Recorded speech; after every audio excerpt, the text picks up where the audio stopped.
என்னால் என்று கர்ணனை வீழ்த்த முடியும் என்ற நம்பிக்கையே போய்விட்டது. நீங்களே ஏதாவது உபாயம் கொடுங்கள். ஒப்புக்கொள்கிறேன் அர்ஜுனா. கர்ணனிடம் இன்னும் ஒரு தாக்குதல் பாக்கி இருக்கிறது. நாகாசுரம் அங்கே பார் எடுத்து விட்டான். மலே கர்ணா, சரியான நேரத்தில் நாகாசுரத்தை எடுத்துள்ளார். அவன் மார்புக்கு குறிவை. தவறு. அவன் வீரக்குழுடன் சாகக்கூடாது. நான் அவனின் கழுத்திற்கே குறிவைப்பேன். அங்கீகாரம் வேண்டாம் கர்ணா, சொல் பேச்சை கேள். நானும் ஒரு அரசன் தான். நீங்கள் தேர்வதை மட்டும் பாருங்கள். குறையை நான் வைக்கிறேன்.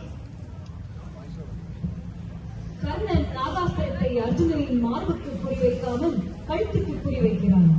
கிருஷ்ணர் தன் காலின் கட்டை விரலால் தேரை பூமியில் அழுத்த நாகாஸ்திரம் குறிவரை அர்ஜுனனின் வீரத்தை அளித்தது. தலைக்கு வந்தது, தலைப்பாகையுடன் போனது. கர்ணனின் கடைசி அஸ்திரமும் பயன்படாமல் போனது. இனி விதி அதன் வேலையை காட்டும். பார்த்தாயா கர்ணா, கிருஷ்ணனின் சூழ்ச்சியை அர்ஜுனனை காப்பாற்றி விட்டான். இனியாவது சொல் பேச்சை கேள். நானும் ஒரு அரசன் தான்.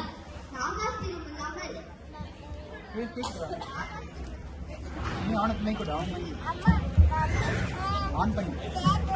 நாகாஸ்திரம் இல்லாமல் வீழ்த்த முடியும். நான் பார்த்துக் கொள்கிறேன்.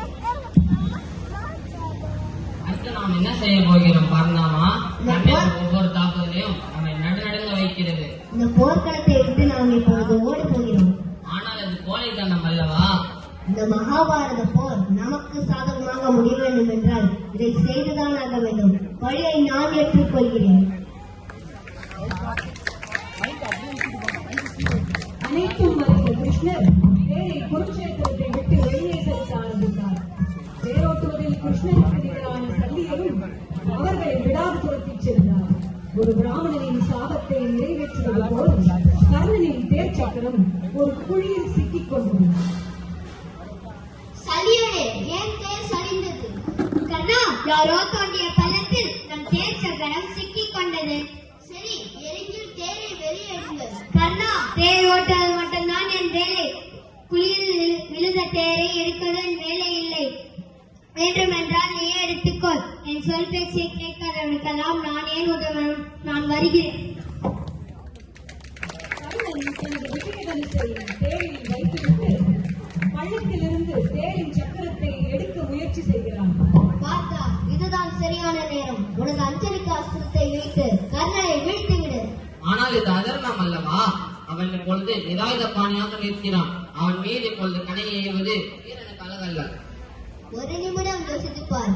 அபிமன்யுவும் அன்று இதே நிலைமையில் தான் இருந்தான். ஆனாலும் அவனை எல்லோரும் கொன்று விட்டனர்.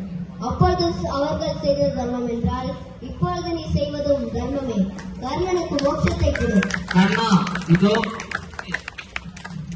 செஞ்சோற்று கடலுக்காக, துரியோதனனுக்காக பாண்டவர்கள் தன் தம்பிகள் என தெரிந்தும் கிருஷ்ணர் விஷ்ணுவின் அவதாரம் என தெரிந்தும் பல சாபங்களையும் சூழ்ச்சிகளையும் தாண்டி கர்ணனிடமிருந்து வெளிப்பட்ட வீரம் இந்த பிரபஞ்சம் இருக்கும் வரை பேசப்பட்டுக் கொண்டே இருக்கும். கர்ணனுடைய மரணத்தால் குருட்சேத்திர போரும் தர்மம் வருகிறது.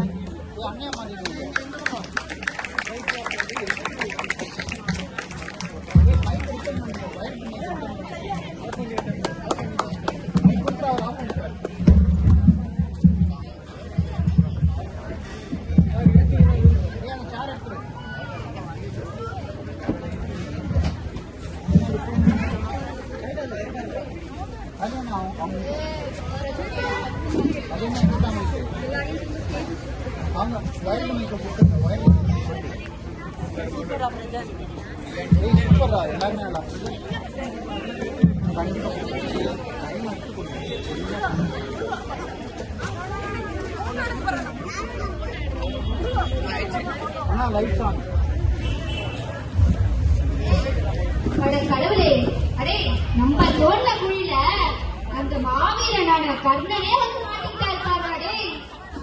இனிமேல் நம்ம இங்க இருக்கிறது எனக்கு சரியா படல. வாங்க நம்ம வீட்டுக்கு போயிடலாம். ஆமா ஆமா, நீ சொல்றது சரிதான். வாங்க கிளம்பலாம்.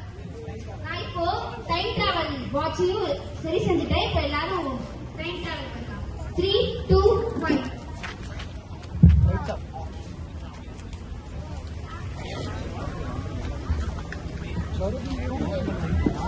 ஆனா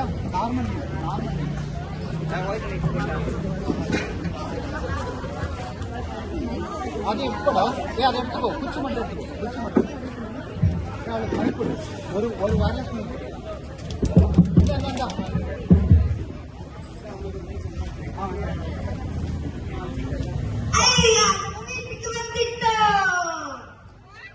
ஆமா ஆமா நம்ம வீட்டுக்கு வந்துட்டோம். அம்மா அம்மா யார் வந்துட்டாங்க வந்து பாருங்க.